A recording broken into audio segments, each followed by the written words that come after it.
내년 대선 오늘로 D-100일입니다. 지금부터 대선 전국 뒷이야기 들어본 정치톡톡 하겠습니다. 정치부 원중희 기자입니다.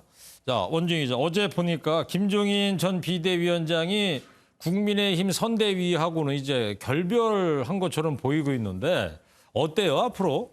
네, 지금으로서는 결별로 보는 게 맞을 것 같습니다. 네. 어제 김병준 위원장의 기자회견 후에 취재진들이 김종인 전 위원장을 만나서 총괄선대위원장직은 고려하지 않는 것이 맞느냐 이렇게 물었는데 김 전 위원장은 고개를 끄덕였고요. 네. 확인차 한 번 더 물었더니 이런 답이 돌아왔습니다. 고개 끄덕이신 의미를 어떻게 받아들여야 될까요? 글쎄, 난 할 말이 없으니까 나한테 할 말이 없습니다 이런 얘기를 하는데 저 장소가 어디입니까? 김종인 전 위원장의 사무실 앞에 기자들이 진을 치고 있었다고 합니다. 아, 그렇군요. 네. 자, 할 말이 없다고는 했지만 한때 김종인 전 위원장이 총괄선대위원장 맡는 게 사실상 기정사실화 됐던 때도 있었단 말이에요. 네. 이게 왜 어떤 문제가 있어서 이렇게 된 겁니까? 네, 사실 김종인 전 위원장의 요구는 명확했습니다. 자신이 가기로 한 그 총괄선대위원장 아래에 상임선대위원장이 또 있으면 옥상옥 구조가 돼서 역할 분담이 애매해진다.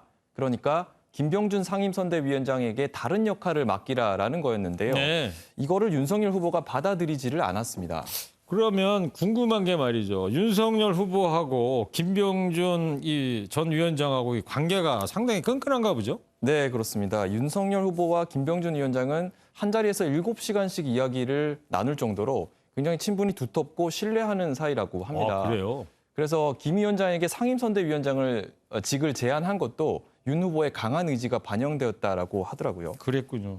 자, 그리고 윤석열 후보가 자기 사람 잘 챙기기로 유명하다 이런 얘기가 있던데요?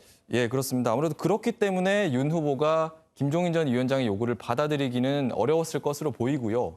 또 윤 후보가 사람을 쓸 때 권력 분산과 상호 견제를 중시하는 원칙이 있어서 김종인 전 위원장에게 권한을 몰아주는 것보다는 김병준, 김한길 등 이른바 3김으로 권한을 분산시키기를 원했다라고 합니다. 근데 이제 지금은 이제 3김이 아니고 이제 일단은 2김 체제로 출발을 한 거예요? 네, 그렇습니다. 다만 이제 앞으로 윤 후보의 지지율이 정체되거나 아니면 떨어질 경우에는 그때 또다시 김종인 등판론이 나올 수 있다라는 예측도 있습니다. 네, 그렇군요. 자, 이제 뭐 다음 주 초 되면 또 새로운 여론조사 결과 나올 테니까 지켜보는 걸로 하고. 자, 그럼 이제 김병준 전 상임선대위원장 원톱 체제로 이제 출발을 하는 건데, 근데 시작부터 이준석 대표 패싱 논란이 일고 있던데 이 얘기는 뭡니까? 네, 또 그 어제 김병준 위원장의 기자회견 이야기인데요. 이 일정이 원래는 없었다가 오전에 급하게 추가가 됐는데 이준석 대표가 사전에 따로 전달받은 바가 없다고 합니다. 아, 그래서 이준석 대표가 패싱 당했다 이런 얘기가 나오는 거군요. 예, 그렇습니다. 이 대표는 전혀 상의한 바가 없다고 했고 기자회견 자체가 무슨 목적이었는지 파악이 안 된다라면서 불쾌한 감정을 그대로 드러냈습니다. 네. 홍준표 의원도 SNS에 정당의 모든 것은 당대표를 통해야 한다면서 당대표를 패싱하고 깔보는 정당은 정당이라고 보기 어렵다라고 꼬집었는데요. 윤석열 후보도 지난 7월 30일에 이준석 대표가 지방 일정 중일 때 갑작스럽게 입당을 해서 이른바 지도부 패싱 논란이 있었잖아요. 그랬었죠. 그래서 김병준 위원장이 윤 후보의 신임 아래 원톱 체제를 굳히는 과정에서 이 대표의 입지가 점점 더 좁아지는 것 아니냐 이런 관측도 나오고 있습니다. 알겠습니다. 예.